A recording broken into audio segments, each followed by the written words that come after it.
اعوذ باللہ من الشیطان الرجیم بسم اللہ الرحمن الرحیم الحمد للہ رب العالمین۔ گزشتہ درس میں قرآن کریم کے آداب اور قرآن کریم کے درس کے آداب،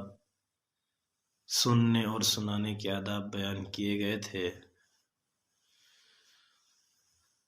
اس میں سے چند عرض کیے تھے اور کچھ رہ بھی گئے تھے۔ درس دینے اور سننے والے جن جن چیزوں کا اہتمام کریں، ان میں سے سب سے پہلی بات تو یہ ہے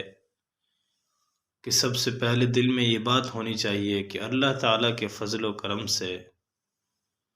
ہم اس مجلس میں بیٹھتے ہیں، اور اس مجلس کا ثواب دل میں ہونا چاہیے کہ حضور علیہ الصلاۃ والسلام نے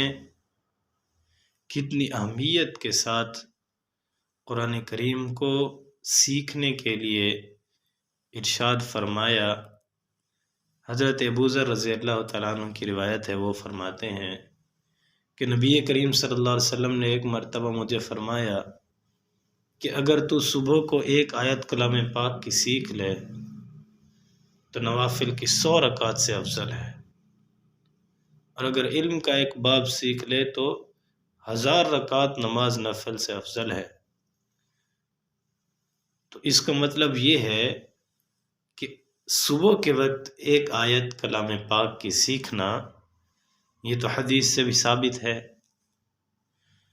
اور ایک فائدہ اس کا یہ بھی کہ چونکہ ہمارا درس بھی فجر کی نماز کے بعد ہوتا ہے، اور ہماری کوشش ہوتی ہے کہ نماز کے بعد جتنے حضرات بیٹھیں، الحمدللہ تقریباً بیٹھتے ہیں چند ایک کے علاوہ، اور پوری اہمیت کے ساتھ امید ہے بیٹھتے ہیں، اور اللہ رب العزت سے دعا ہے کہ اللہ تعالی ہمیں اس کو آگے جاری رکھنے کی توفیق نصیب فرمائے۔ تو دوسری بات یہ بھی ذہن میں رکھیں کہ قرآن کی مجلس میں جب ہم بیٹھتے ہیں تو اس کا جو مستحب طریقہ ہے وہ حلقہ بنا کر بیٹھنا ہے۔ لیکن اگر کوئی اپنی اپنی صفوں میں جیسے بیٹھے ہیں ابھی اس طرح بیٹھیں تو بھی اس میں کوئی حرج نہیں ہے۔ اگر قریب قریب ہو جائیں تو اس کا زیادہ فائدہ ہوگا۔ اس سے علم کی طلب اور قرآن کریم کو سیکھنے اور اس کو سمجھنے کی طلب ظاہر ہوتی ہے، اور اللہ رب العزت کو احتیاجی ظاہر کرنا بہت زیادہ پسند ہے۔ اور دوسری بات یہ ہے کہ درس قرآن کی مجلس کو ایسے بس گزارے لائق یا یوں سمجھ لیں کہ رسمی مجلس جیسے ہوتی ہے، یعنی دل کو بوجھل بنا کر بیٹھنا، اس میں شریک ہونا، یہ مناسب نہیں ہے، بلکہ الٹا یہ محرومی والی بات ہے۔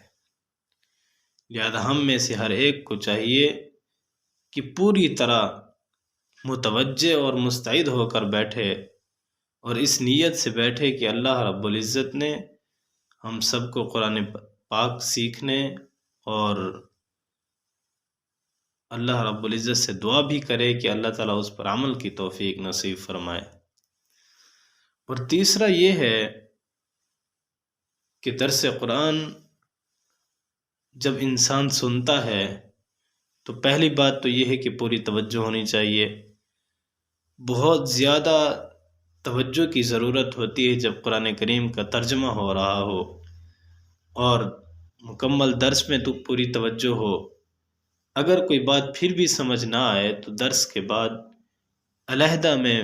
پھر مل کے امام صاحب سے، یعنی جو درس دینے والے ہیں، ان سے وہ بات پوچھ لیں، اور اگر انشاءاللہ بات زیادہ مفید ہوگی، صاحب اشکال کا اشکال اگر مفید ہوگا تو اگلے دن انشاءاللہ پھر ان کا نام لیے بغیر ہم انشاءاللہ درس میں عرض کر دیں گے، تاکہ عمومی فائدہ ہو جائے، سب کو فائدہ ہو جائے اس کا۔ باقی یہ ہے کہ بعض جگہوں پر یہ ہے کہ درس قرآن کے وقت سب اپنے سامنے قرآن پاک رکھتے ہیں، قرآن پاک کو رکھ کے بیٹھتے ہیں اور پھر صاحب درس دیتا ہے، تو وہ بھی اچھی بات ہے،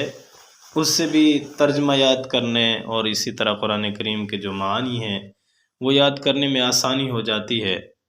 اور اچھی طرح یاد ہو جاتا ہے، کیونکہ جس آیت کا ترجمہ ہو رہا ہوتا ہے وہ سامنے ہوتی ہے۔ لیکن اگر یہ چیز نہ بھی ہو تو اس میں کوئی حرج نہیں ہے، اصل یہ ہے کہ توجہ چاہیے۔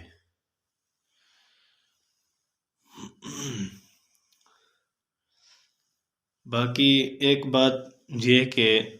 حضرت مفتی تقی عثمانی صاحب نے لکھا ہے کہ آج کل کے دور میں چونکہ بہت زیادہ حالات سنگین ہو چکے ہیں، مسلمان اجتماعی طور پر مصائب کا شکار ہیں، اور جن مصائب کا شکار ہیں وہ بھی کسی سے ڈھکی چھپی نہیں ہیں، تو حضرت فرماتے ہیں کہ ان حالات میں خصوصاً استغفار کی کثرت کرنی چاہیے، اور استغفار کی کثرت یہ اکثیر کا درجہ رکھتی ہے ان حالات میں۔ اس لیے درس کے بعد استغفار کے کلمات امام صاحب پڑھتے جائیں، اور پھر نمازی حضرات بھی اس کے ساتھ ساتھ، یعنی امام صاحب کے ساتھ جو صاحب درس ہے وہ جب وہ کلمات پڑھے تو اس کے ساتھ ساتھ وہ بھی استغفار کے کلمات پڑھتے جائیں۔ انشاءاللہ اس کا بھی اہتمام کریں گے۔ اس کے بعد ہے کہ قرآن کریم صرف قرآن کا ترجمہ سیکھنے اور سننے سے انسان کو سمجھ نہیں آتا، بلکہ قرآن کریم کی تشریح اور تفسیر کی بھی ضرورت پڑتی ہے، اور وہ بھی اس کے لیے شرط یہ ہے، پہلی شرط یہ ہے کہ وہ قرآن کریم یعنی ایک آیت کی جو ہم تفسیر اور تشریح کرتے ہیں وہ کسی دوسری آیت کے مقابل نہ ہو، یعنی وہ اس کے مخالف اس کا معنی اور مفہوم نہ بنتا ہو۔ اسی طرح حضور علیہ السلام کی احادیث سے جو تشریح اور تفسیر ہے وہ معتبر ہے، اگر احادیث کے مخالف ہے تو وہ بھی تشریح اور تفسیر معتبر نہیں ہے، بلکہ یوں سمجھ لیجئے کہ قرآن کریم کی اصل تشریح حضور ہیں، حضور کی احادیث ہیں، حضور کی سنتیں ہیں، تو لہٰذا جب درس قرآن ہوگا تو اس کے ساتھ ساتھ درس حدیث بھی ہوتا جائے گا۔ بہت سارے ہمارے تبلیغی حضرات انجانے میں بیچاروں کے پاس علم تو ہوتا نہیں ہے، اکثر لوگ ایسے ہوتے ہیں، الحمدللہ ایسی بات نہیں ہے کہ ان کے بارے میں کوئی غلط گمانی ہے، بس عدم علم کی وجہ سے تو کہتے ہیں کہ پوچھتے ہیں مجلس میں مسجد میں درس وغیرہ ہوتا ہے، درس حدیث یا فضائل اعمال کی تعلیم ہوتی ہے، تو اگر ہم کہہ دیں کہ یا نہیں فضائل اعمال کی تو ترتیب نہیں ہے، پہلے تھی، اب یہاں پر درس قرآن شروع کیا ہوا ہے، کہتے درس قرآن تو ٹھیک ہے لیکن درس حدیث کا جو فائدہ ہے وہ اور کسی چیز میں نہیں ہے، اس طرح کے دیگر کلمات بھی نعوذ باللہ کہتے ہیں۔ تو سب سے زیادہ عظمت جو ہے وہ قرآن کریم کی ہے، اس کے بعد پھر حدیث کی ہے، جہاں پر قرآن کریم آ جائے اس کے مقابلے میں حدیث کی اہمیت کم ہو جاتی ہے، لیکن یہ ہے کہ قرآن کریم بھی چونکہ حدیث کے ذریعے ہی سمجھ آتا ہے، لہذا یوں سمجھ لیں کہ درس قرآن میں درس حدیث بھی آ جائے گا۔ تو اللہ رب العزت سے دعا ہے کہ اللہ تعالی ہمیں درس قرآن اور درس حدیث سے مستفید ہو کر اس پر عمل کرنے کی توفیق نصیب فرمائے۔